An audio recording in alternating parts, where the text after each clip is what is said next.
and Assalamu alaikum to everyone. This is Fiza and you are on my YouTube channel The Pathology. So guys, in previous video हमने बात की थी about cellular adaptation and cell injury के बारे में and हमने इसका basic overview discuss किया था. आज हम briefly discuss करेंगे adaptations को. So let's get started. So what's adaptation, right? Adaptation simply body की ability होती है to cope up with stress. Stress की तीन कंडीशंस होती है that leads to adaptation, that is increase in stress, decrease in stress and change in stress. If there is increase in stress, then our body will either undergo hypertrophy, that is increase in cell size, or hyperplasia, that is increase in cell number. या तो cell size increase होगी या फिर cell number increase होगा. If there is decrease in stress, then our body will undergo hypertrophy, जिसको हम atrophy भी कहते हैं. इसमें सेल साइज डिक्रीज होता है. If there is change in stress, then our body will undergo metaplasia, जिसमें एक अडल्ट सेल टाइप किसी दूसरे अडल्ट सेल टाइप में कन्वर्ट होती है. सो गाइस, हमने यहाँ तक देखा कि सेल पर कौन कौन से स्ट्रेसेस आने पर सेल्स खुद को अडेप्ट करता है, राइट. सो अभी हम क्या डिस्कस करेंगे, डिफरेंट अडेप्टेशंस को ज़्यादा ब्रीफली डिस्कस करेंगे. सो गाइस, डिफरेंट अडेप्टेशंस को समझने से पहले एक बात समझनी ज़्यादा इम्पोर्टेंट है कि अडेप्टेशंस जो होती हैं वो दो तरह की होती हैं, क्योंकि जो स्ट्रेसेस होते हैं वो दो तरह के होते हैं. या तो फिजियोलॉजिकल होंगे या फिर पैथोलॉजिकल होंगे. फिजियोलॉजिकल नॉर्मल प्रोसेस, जबकि पैथोलॉजिकल डिजीज़ प्रोसेस में आ जाता है, राइट. तो सबसे पहले हम बात करेंगे अबाउट एट्रोफी के. एट्रोफी जैसे कि हम जानते हैं डिक्रीज इन सेल साइज होती है. तो इससे होने वाली अडेप्टेशंस में क्या होता है, सबसे पहले हम बात करेंगे फिजियोलॉजिकल के बारे में. फिजियोलॉजिकल के बेस्ट एग्जांपल एजिंग है. जैसे कि हम जानते हैं एजिंग की वजह से बोन्स और ब्रेन की साइज डिक्रीज होने लगती है, तो ये फिजियोलॉजिकल एट्रोफी होती है. पैथोलॉजिकल की बात करते हैं. इसमें हम बात करेंगे अबाउट डिस्यूज एट्रोफी की. जैसे कि हम जानते हैं जिन लोगों को हेमिप्लेजिया होता है यानी हाफ साइडेड पैरालिसिस, वो या तो लेफ़्ट साइड में पैरालिसिस होगा या तो right side of the body में पैरालिसिस होगा. तो जिस साइड में पैरालिसिस होगा उस साइड को हम यूज़ नहीं कर सकते.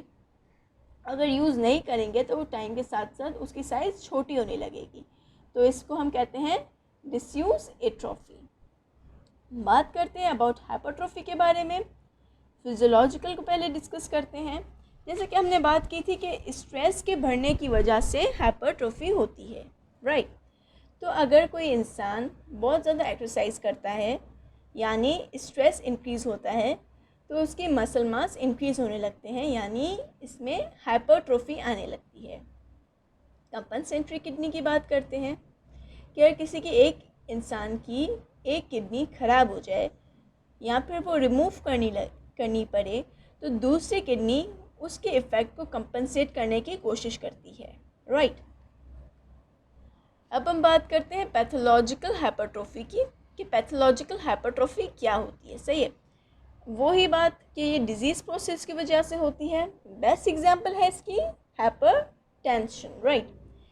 जिन लोगों को हाइपरटेंशन की शिकायत होती है, हाइपरटेंशन मतलब हाई बीपी, तो उनके मायोकार्डियल मसल्स जो होते हैं ना, हार्ट के मसल्स को मायोकार्डियल मसल्स कहते हैं, उनमें हाइपरट्रोफी आने लगती है, right.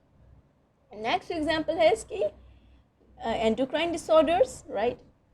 Now moving towards hyperplasia. Hyperplasia की भी दो ही conditions होती हैं, physiological and pathological. Hormonal को देखते हैं. जैसे कि हमने देखा है कि प्रेगनेंसी में ब्रेस्ट एंड यूट्रस की साइज़ इंक्रीज़ होने लगती है. ऐसा क्यों होता है, क्योंकि हमारा जो हार्मोन होता है ईस्ट्रोजन वो इंक्रीज़ होने लगता है, दैट इज़ वाई. कंपनसेटरी देखते हैं.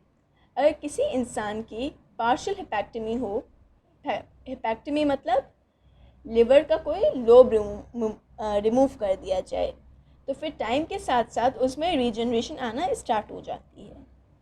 इसको भी हम हाइपरप्लेजिया में लेते हैं. बात करते हैं पैथोलॉजिकल के बारे में.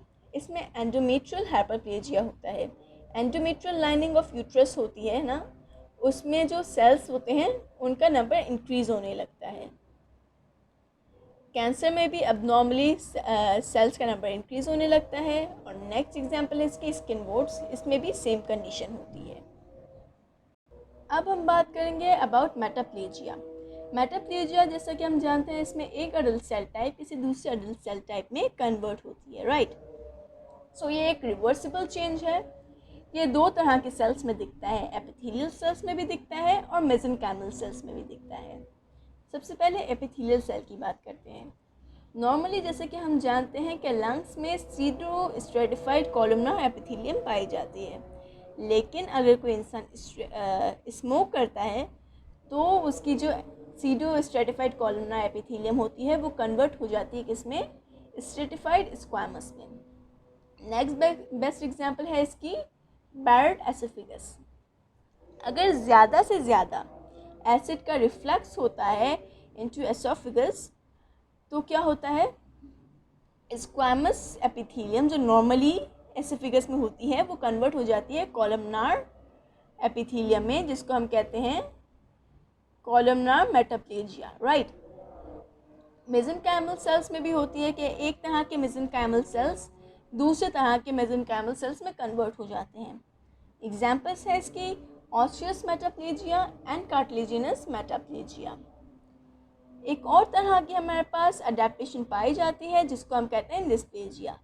ये एक डिसऑर्डर्ड सेलुलर डेवलपमेंट होती है जिसमें हाइपरप्लेजिया एंड मेटाप्लेजिया दोनों एक साथ होते हैं। जैसे कि हमने ऊपर बात की कि जो मेटाप्लेजिया होता है वो एपिथेलियल एंड मेसेनकाइमल सेल्स दोनों में होता है, लेकिन डिस्प्लेजिया ज़्यादातर एपिथेलियल सेल्स में होता है। सो गाइस, आज हमने सेलुलर अडेप्टेशन का ब्रीफली ओवरव्यू देखा, सही है। नेक्स्ट वीडियो में हम cell injury and cell injury के टाइप्स को, that is reversible and irreversible injury को ज़्यादा ब्रीफली डिस्कस करेंगे। If you like my efforts then do hit the like and subscribe button and don't forget to hit the bell icon, and if you have any query or any suggestion then do let me know in the comment section below. So see you in the next video with a new topic. Till then, Allah Hafiz.